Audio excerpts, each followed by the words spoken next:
고양이가 언제 화가 났는지 보다 민감하게 알 수 있다면 우리는 더 고양이와 친하게 지낼 수 있을 것입니다.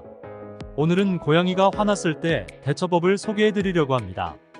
말이 통하진 않지만 몇 가지 징후를 통해 고양이가 화가 났을 때 알아차릴 수 있는 법이 있습니다. 그럼 고양이가 화가 났을 때를 알아차리는 몇 가지 신호와 행동을 살펴보겠습니다.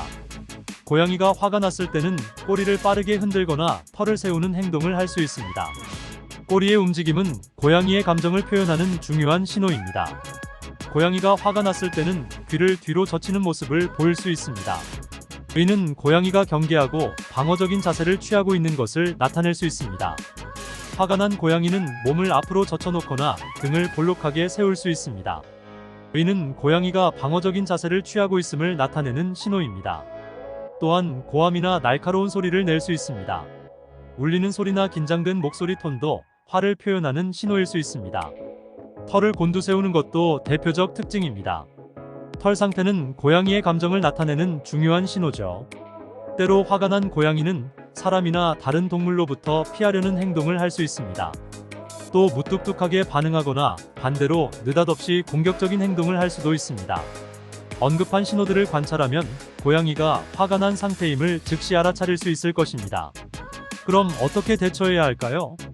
고양이가 화가 났을 때 대처하는 방법은 다음과 같습니다. 화가 난 고양이에게는 너무 가까이 다가가지 않고 안전한 거리를 유지하도록 합니다. 이는 고양이가 자신의 공간을 존중받고 더 큰 충돌이나 공격을 방지하는 데 도움이 됩니다. 또 화가 난 고양이를 진정시킬 수 있는 환경을 조성해야 합니다. 조용하고 평온한 공간을 마련하고 자연스러운 소리와 조명을 유지합니다. 또한 고양이가 좋아하는 장난감이나 침구를 제공하여 안정감을 주는 것도 도움이 됩니다. 화가 난 고양이에게는 직접적인 접촉이나 행동을 피해야 합니다. 고양이를 안으려 해선 안 됩니다. 그 대신 고양이가 화를 푸는데 필요한 시간과 공간을 제공하도록 하는 것이 좋습니다. 화가 난 고양이의 주의를 분산시킬 수 있는 방법을 찾아보는 거죠. 예를 들어 고양이의 관심을 끌 수 있는 장난감이나 간식을 제공하거나 주변에 있는 다른 자극 요인을 활용하는 것이 도움이 됩니다. 만약 고양이의 화가 지속되거나 공격적인 행동을 보인다면 동물 행동학 전문가나 수의사와 상담하는 것이 좋은 경우도 있습니다. 중요한 점은 고양이의 화를 다루는 것은 신중하고 조심스러운 일이며 각 고양이의 성격과 상황에 맞는 대처법을 적용해야 한다는 것입니다. 그러나 고양이는 대체로 차분하고 평온한 동물로 알려져 있고 마음이 편안한 성향을 가지고 있어서 자주 화나는 경우는 드물다고 할 수 있습니다. 대부분의 시간을 편안하게 지내며 마음의 안정을 스스로 유지하는 동물입니다.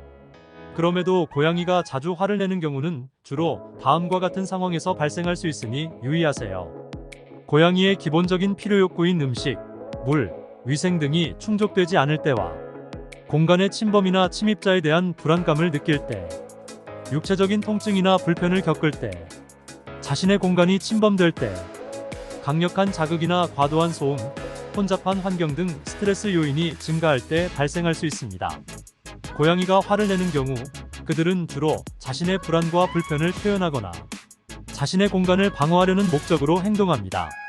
그러나 이러한 상황은 일상적으로 발생하는 일은 아니며 앞서 말했듯 보통의 고양이는 안정적이고 평화로운 성향을 가지고 있는 편입니다. 하지만 고양이의 행동을 관찰하고 적절한 관리와 배려를 제공하는 것은 고양이와 교감하는 데 큰 도움이 될 것입니다. 고양이는 독립적인 동물로 알려져 있지만 한편으로 사람에게서 관심과 돌봄을 받는 것도 좋아하기 때문이죠. 고양이는 사람과의 상호작용을 통해 사회적인 필요성을 충족시킵니다. 터치, 귀 뒤집기, 누워있는 동안 쓰다듬기와 같은 간단한 행위들은 고양이에게 안정감을 줄 수 있고 긍정적인 관계를 형성할 수 있습니다.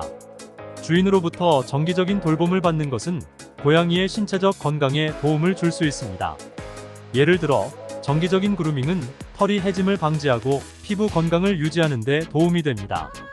또한 적절한 식사, 청결한 환경, 깨끗한 물 등을 제공하여 고양이의 건강을 지원할 수 있습니다.